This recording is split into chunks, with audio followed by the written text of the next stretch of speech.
Many thanks for staying with us. Of course, this is still Politics HQ on News Central Television.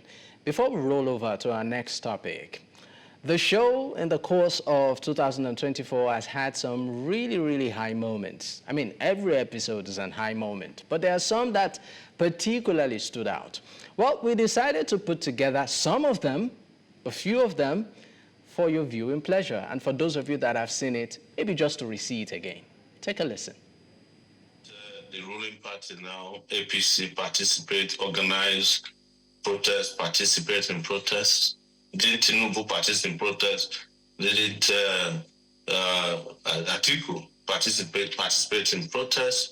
Didn't Buhari organize and participate in protests? Didn't pastors, GOs in this country engage in protests in the past? Why didn't you accuse them of the same thing when they did?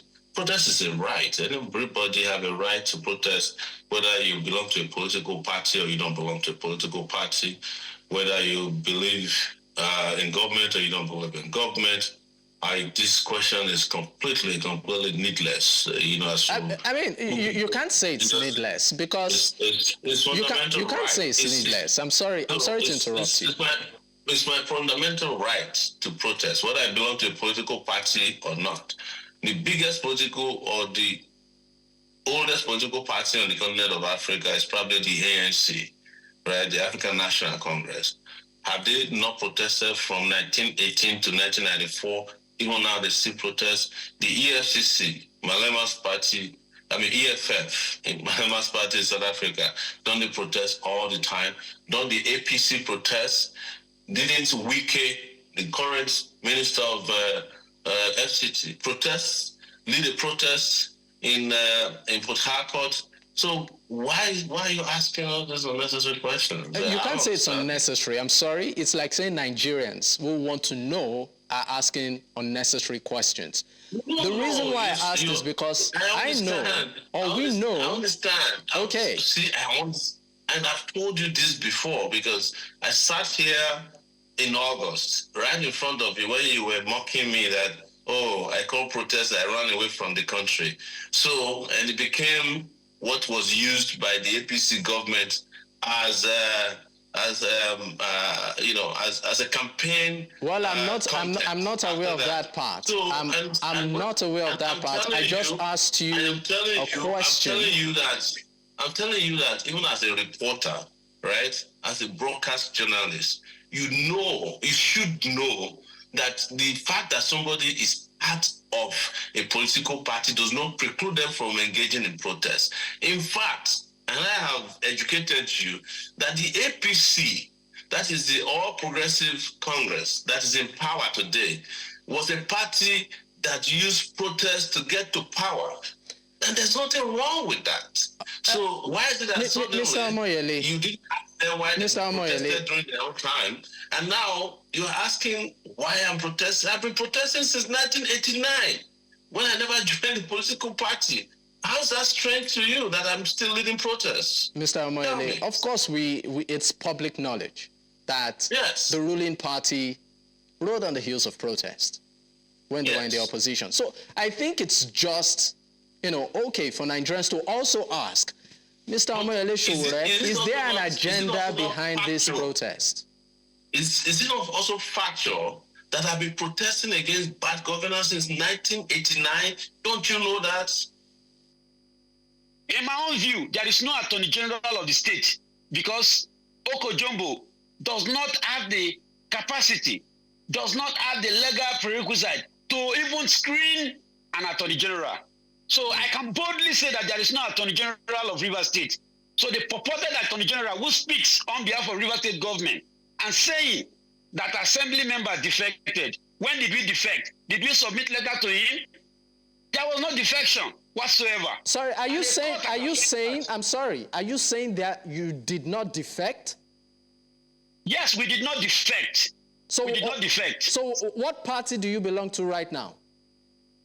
I am a full-time PDP member, and I partake in all the PDP conventions that happen from the world level to the state level. I partook in it.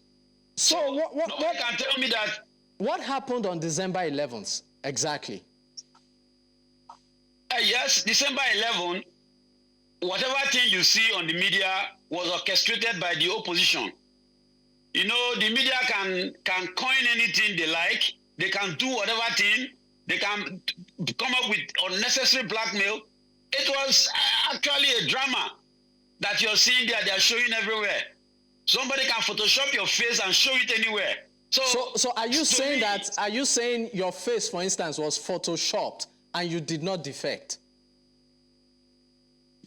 So long as there is a court judgment backing the defection, that there is no defection. I did not defect. You didn't defect. If defection is different from somebody showing himself, if I have to defect, I will go through the prescribed procedures. And the prescribed procedure is for me to go to my ward, then register in my unit as a member of APC. That qualified me as a defected member.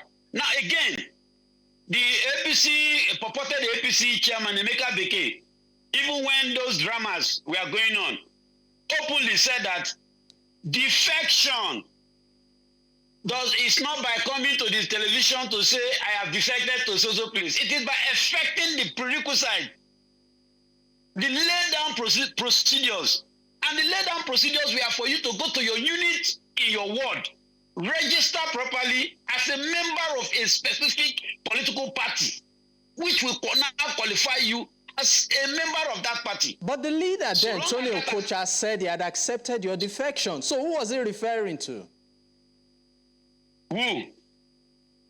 The leader then of the APC in the state, Tony Okocha. So who are those he was referring to if you say you did not defect?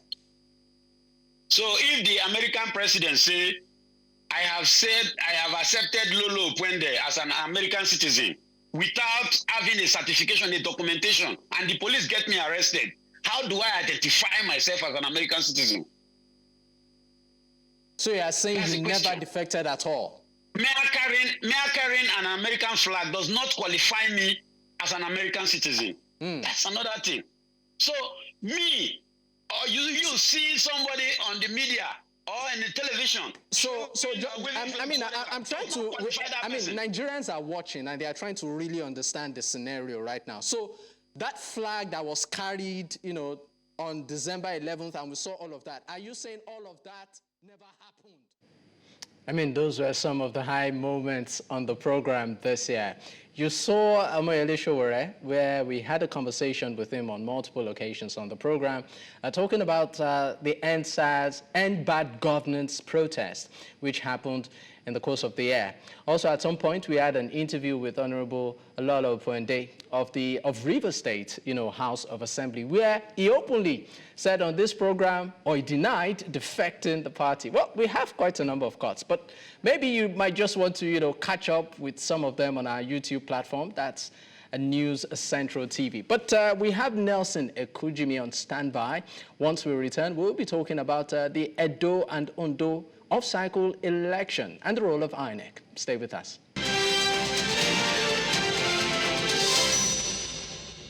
Many thanks for staying with us. This, of course, is still Politics HQ on News Central Television. At this time, let's talk about the role of INEC in the runoff or off-cycle elections in Nigeria. Now, the Edo and Ondo off-cycle elections took place on September 21st, 2024 and November 16, 2024, respectively. Now, these elections were crucial as they served as a litmus test for the Independent National Electoral Commission's reforms and the popularity of the ruling All Progressives Congress, that's the APC.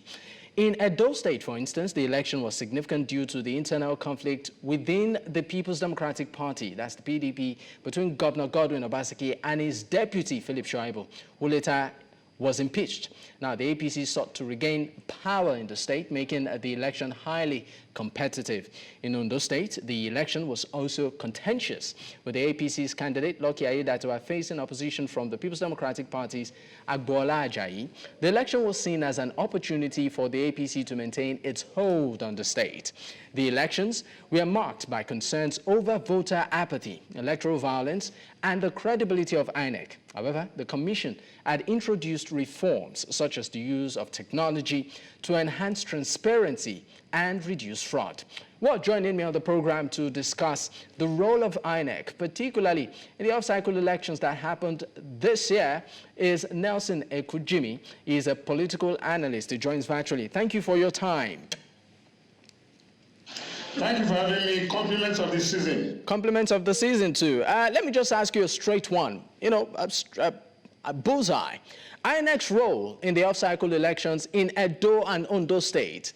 Would you say that they did well, particularly in redeeming their public image, you know, in terms of being, you know, an institution of credibility and, you know, an institution that Nigerians can trust? Well, I don't know about redeeming INEC's image. I know for free that INEC's image has remained untainted till date. INEC's image has remained untainted. If you want to rate INEC's image on the basis of statements coming from sour losers, then you will not be doing justice to the assessment.